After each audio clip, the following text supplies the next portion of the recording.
Hey guys, today we're going to answer the question, is the Umbreon VMAX worth the crazy prices it's going for right now? Stay tuned, let's find out.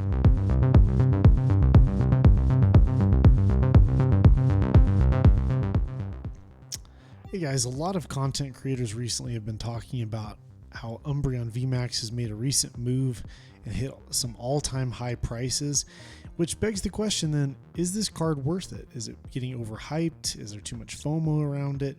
And I want to answer that question today. So here's a TCG player chart right now. I just updated this today.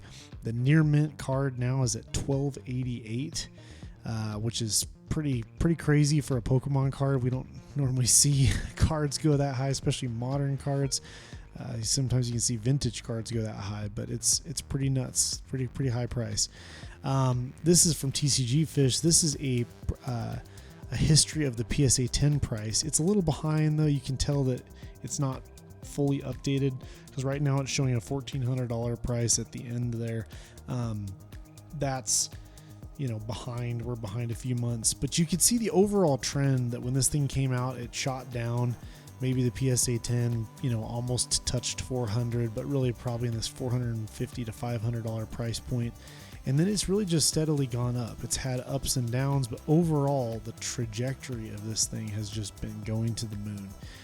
And if we look at a recent price chart from Pokedata.io, we can see, right, like as I said, the PSA 10 price is $1,554 right now. And the raw price, of course, here is down around $1,200, as we said before. So a lot of people have talked about how this thing has so many copies. It's a modern card. It's heavily printed, mass printed. There's a ton of copies out there. If we look at just PSA grading alone, we can see that there's over 18,000 total graded, and almost 14,000 of those are PSA 10s. 13,782 are PSA 10s. Now, that doesn't even count CGC or Beckett or SGC or any of these other grading companies. That doesn't look at all the raw cards. This is just looking at graded. So we can tell there's a ton of these cards out there, and they're not very hard to grade. A lot of them get 10s. So that does beg the question. It's like, is there too many copies of this thing? Is this thing overpriced? And I want to talk about why this is such a popular Pokemon, why this is such a popular card, starting with being a popular Pokemon, it being loved art, it being nostalgic, it being a hype machine, and it being a chase. So let's look at all those. Umbreon has been a popular Pokemon since its release in Neo. I remember as a kid when the Neo set came out, the second wave of Pokemon basically came out, and really everyone loved Umbreon back then, and they've loved it through the years until now. It's really a Pokemon that's just gained more popularity over time. And there's been some phenomenal cards throughout the years for Umbreon. I've just thrown up a few here. You got the Umbreon Gold Star, which is a really famous card that's really shot off in the past few years and just exploded in price. The Versus Karen's Umbreon here on the far right here that I've got down on the side is one of my personal favorites. I got a PSA 8 of this in my collection. I absolutely love this card.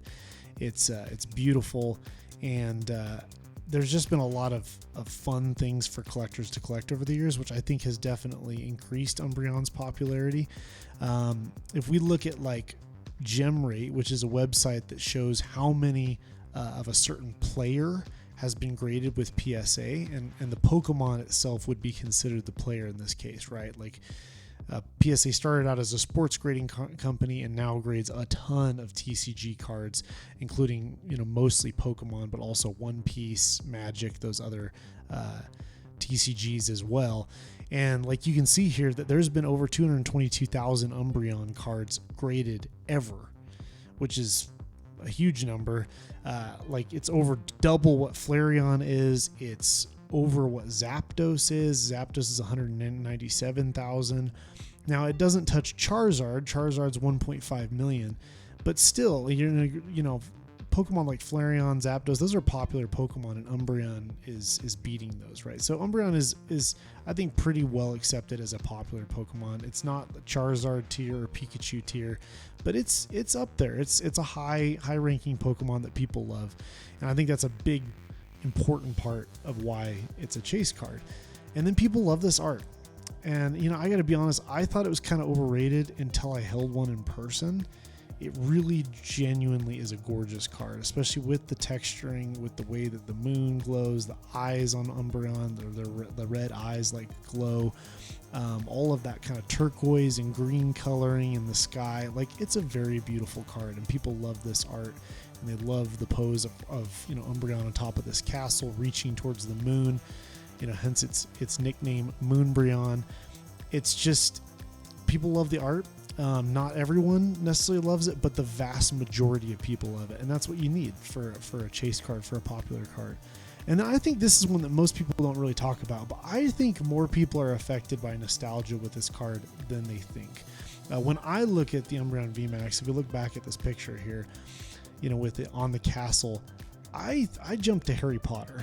I think of like the Harry Potter castle and my childhood and Harry Potter, the books and the movies coming out kind of as I was growing up. And that was in that same time period as Pokemon. So a lot of kids that grew up with Pokemon in the 90s that are like my age, they also grew up with Harry Potter. And so I think, that castle, that's something that they recognize. You got Godzilla, just the Godzilla / King Kong, like the giant monster terrorizing the city. You got Umbreon, this huge, VMAX version of Umbreon on top of the castle. And then, the original Umbreon card that came out with Neo had a moon in the background, right? It was kind of the original Moonbreon, if you will, that, people have been saying. And so I think in a lot of ways, whether people realize it or not, these elements of nostalgia, these things that we're familiar with from our childhood or from that time period when Umbreon kind of came out, have made their way into a modern card. So even though the card is new, it's only like a little over 3 years old, it has some pieces of nostalgia included in it. And I think that's a key element of why it's loved so much. And then hype, back in the day when I was collecting Pokemon as a kid, and in that kind of vintage era, as we call it now, like 1999 into the early 2000s, YouTube wasn't really a thing. Maybe YouTube was around, but I mean, people weren't watching it if it was. I don't actually know the year that YouTube showed up, but just in general, we were not on the internet as much. We were not as connected of a society. We didn't have the smartphones, all that kind of stuff. And nowadays, we've got all these content creators that are creating videos about Pokemon cards, like I'm doing right now about Moonbreon. And there have been a ton of videos made about Moonbreon over the years, and about how hyped it is and how expensive it is. And I think that's a big thing to keep in mind too with the Pokemon hobby, is that when a card gets hyped and it starts to get expensive, it kind of is like a self-fulfilling prophecy, and it kind of feeds on itself, and it just gets more and more hyped. And it will go through cycles. We saw that on that beginning graph. It would go up and then kind of go down. But like that hype and excitement and the expensive nature of the card makes more people want to chase it, and makes more people want to talk about it. And so I think that's a key part of why it's such a chase card, why it's so popular. And like I just said, it's a chase. It's so hard to pull this card. It's one of the hardest cards to pull, maybe in Pokemon history, honestly. It's harder than a Gold Star back in the day. It's harder than any of those shining Pokemons from like Neo Revelation. Like a Shining Gyarados, that's a really famous card, or Shining Tyranitar, or any of those kind of cards. This is much harder than that. This is really like top tier rarity, and it's very hard to chase. And I think because of that, when you combine its popularity with the fact that it's so hard to pull, it gives a lot of people that chase that they want. Some people really love just ripping packs and chasing that super hard card to get.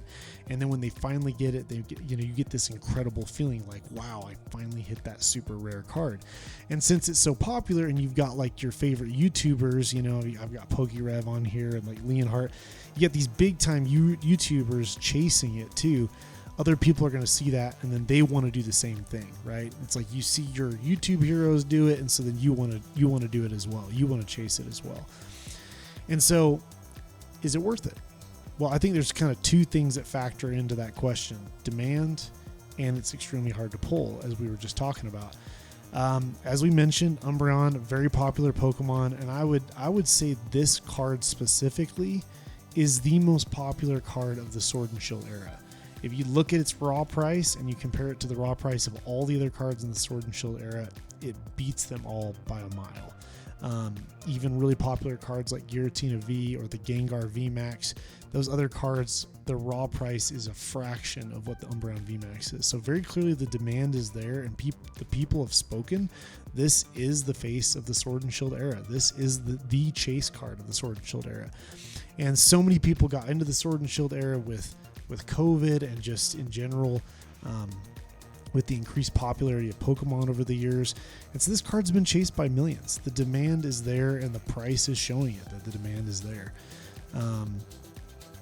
Pull rates. I was talking about how hard this thing is to pull. Look at this. Like, just to pull any VMAX in Evolving Skies is 1 in 332 cards. But specifically to pull Umbreon VMAX or any specific VMAX card from Evolving Skies, VMAX Alt Art from Evolving Skies, is about 1 in 1,994 packs. So this is according to TCG Player from an 8,000 data pull rate, which, that's not going to be perfect rates, but it's roughly 1 in 2,000 packs to pull this card, which that is extraordinarily hard. And if we do the math, especially at current pack prices of $16.78, it would take you, on average, over $33,000 to pull this card if you chase it right now. So all of a sudden, a PSA 10 price of over $1,500 doesn't seem that bad, right? Like the price compared to the price to pull it actually is pretty affordable compared to ripping it and chasing it. So, again, my thoughts, kind of a summary. It's a popular Pokemon. Everyone loves Umbreon. I don't think I've really ever met anyone that doesn't like Umbreon, at least. Like, everyone at least likes Umbreon. If it's not your favorite Pokemon, you probably like it. This card really has become the face of Sword and Shield, and potentially even the face of modern Pokemon. I would argue that it's that big. It's become that big of a card. And a lot of that was due to hype, but also a lot of that due to natural interest. But those two kind of self-feed on each other, and they build over time.